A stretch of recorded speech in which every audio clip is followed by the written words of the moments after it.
Nous nous étions rencontrés dans les couloirs du lycée. Il m'a tout de suite charmée avec ses grands yeux verts. Il s'appelle Jason. Nous n'étions pas dans les mêmes cours car il était de 2 ans mon aîné. En classe, j'étais saoulée. Ces études de secrétariat n'étaient pas faites pour moi.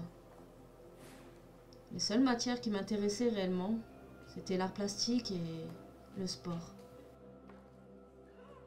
Enfin ça, vous l'avez bien remarqué.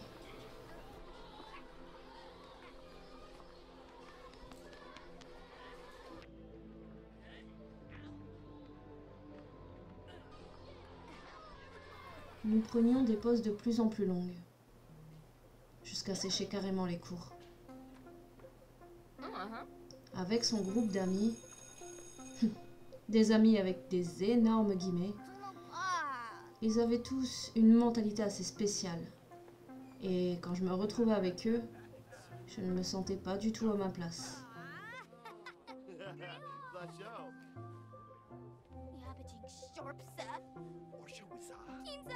J'allais vite me rendre compte que les chiens traînent le plus souvent en meute.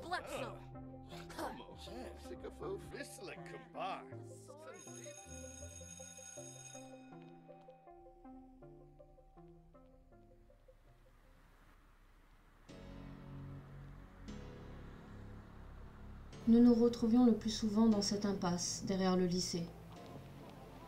Et à cet endroit, j'ai malgré moi fait la pire erreur de ma vie. J'ai pris ma première bouffée. Vous voyez cette substance dont raffolent tant les jeunes. Je ne voulais pas passer pour une trouillarde auprès de Jason. Quand j'ai aperçu la satisfaction dans son regard, j'ai eu la sensation d'appartenir à son groupe. Même si ce n'était pas le plus reconnu pour ses bonnes actions, j'étais bien. Mais à quel prix ?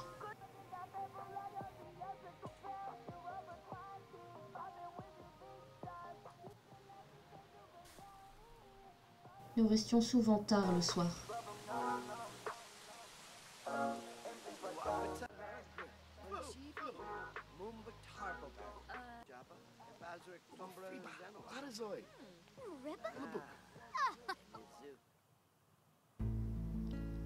Maman travaillait en tant que serveuse pour subvenir à nos besoins. Et moi, je n'en faisais qu'à ma tête.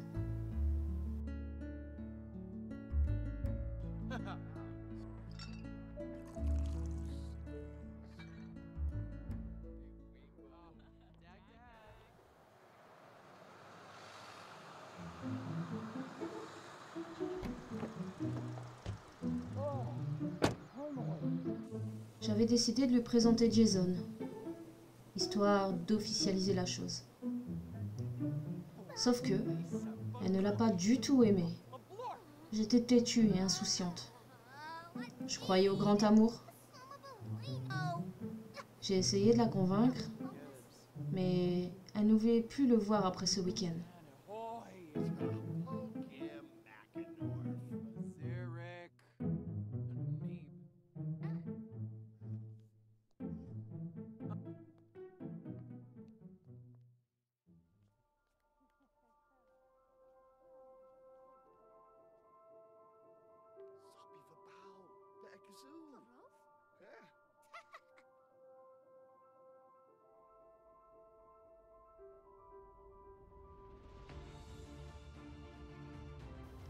Alors, on a passé 2 jours à flemmarder dans la chambre. On a parlé, rigolé, joué aux Sims et à d'autres jeux.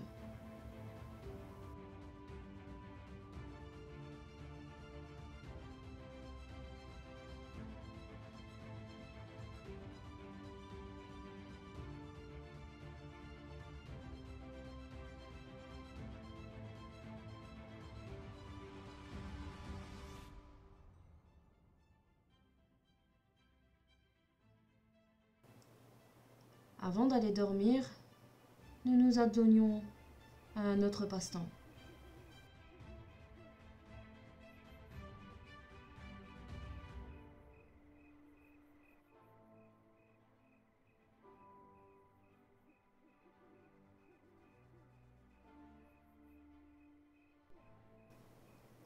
Vu que maman ne voulait pas le voir, on a décidé de passer les week-ends chez lui.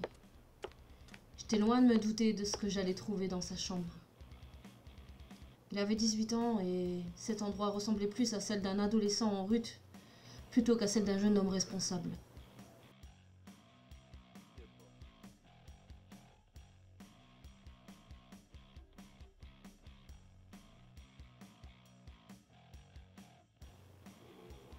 Et j'ai quand même été stupide. On se retrouvait souvent avec ses potes à geeker ou à faire des soirées au pub. Je détestais cela, mais je le suivais. J'avais peur qu'il ne m'aime plus, qu'il me trouve ennuyante ou qu'il trouve simplement quelqu'un d'autre.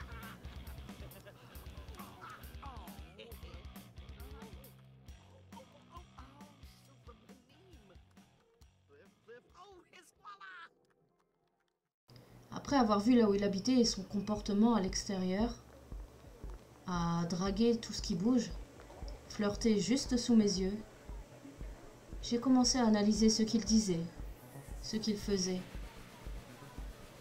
Et en y regardant de plus près, après seulement 2 mois de relation, je me posais déjà cette question.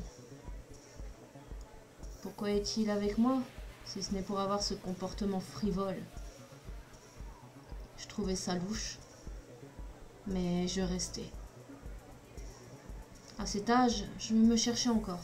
J'avais des incertitudes sur moi. Je commençais réellement à en avoir sur notre couple. Plus je le regardais, plus j'ouvrais les yeux.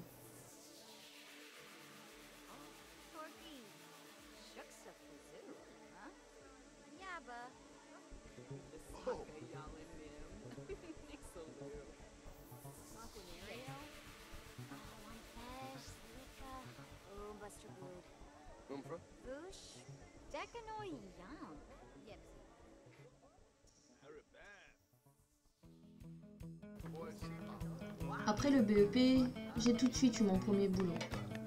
J'étais devenue serveuse. C'était une petite brasserie en plein centre-ville. J'étais éreintée de mes journées, mais j'adorais ça. 4 années s'étaient écoulées depuis la fin des études. Jason travaillait nuit et avec nos postes respectifs, c'était devenu compliqué de se voir. Nous étions toujours entre deux. Je ne vivais pas réellement avec lui. Je vivais dans une valise pendant tout ce temps.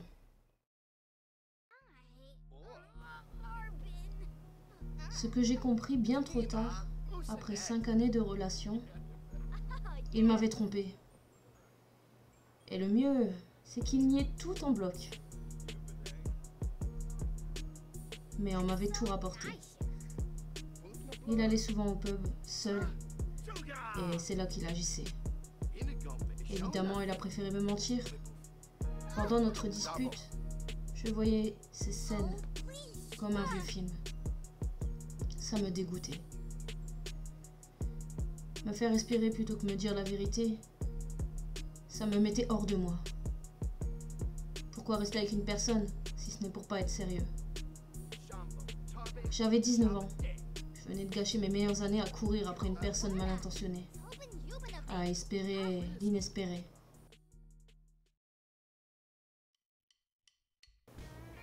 Maman avait raison. Maman a toujours raison. Alors, après cette dernière dispute, je suis retournée chez elle. C'est la seule personne qui m'avait toujours aimée. J'ai arrêté mes bêtises. On était bien chez maman. On riait toujours ensemble. Je revoyais enfin Mélissa. Oui, pendant toutes ces années, je n'avais pas eu le droit de la voir.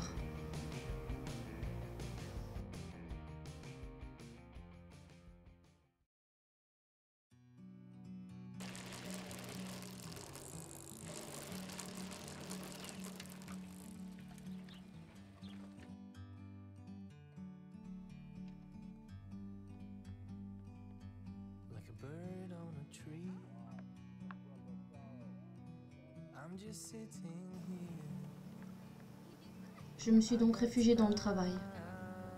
Ou plutôt, je me suis acharnée. J'étais présente dès le matin jusque tard le soir. J'essayais, et j'essaye encore, de toujours me surpasser, à être polyvalente.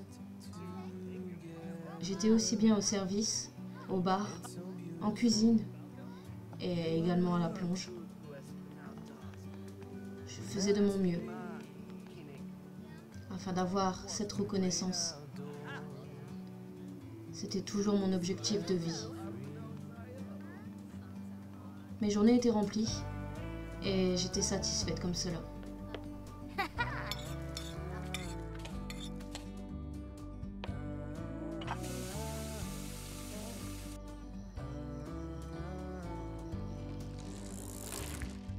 Sometimes you need to go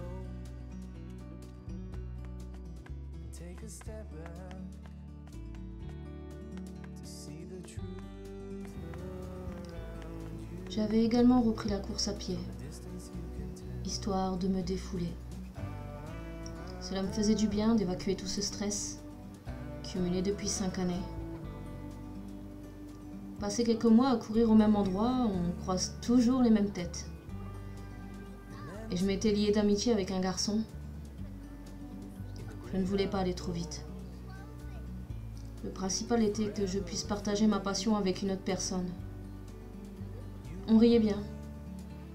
On avait les mêmes points de vue sur le sport.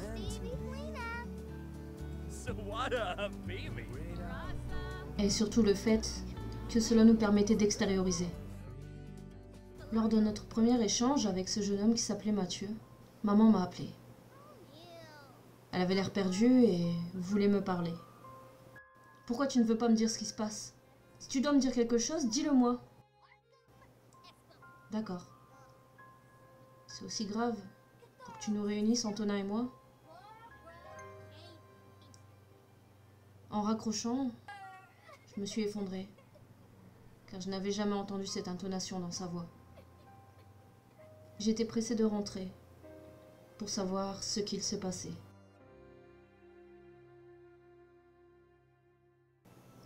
Voilà, c'est la fin de ce machinima. S'il t'a plu, n'hésite pas à le partager, à mettre un pouce ou un commentaire, j'hésiterai pas à y répondre. Je tiens aussi à m'excuser pour la qualité du son. Je ne sais pas ce qui s'est passé entre le dernier épisode et cet épisode-là. Apparemment, il manque des meubles dans la pièce, parce que ça résonne énormément. Alors, je suis vraiment désolée. Mais en tout cas, j'espère que cet épisode t'a plu. On se retrouve bientôt pour autre chose. Et en attendant, je te fais des bisous. À bientôt!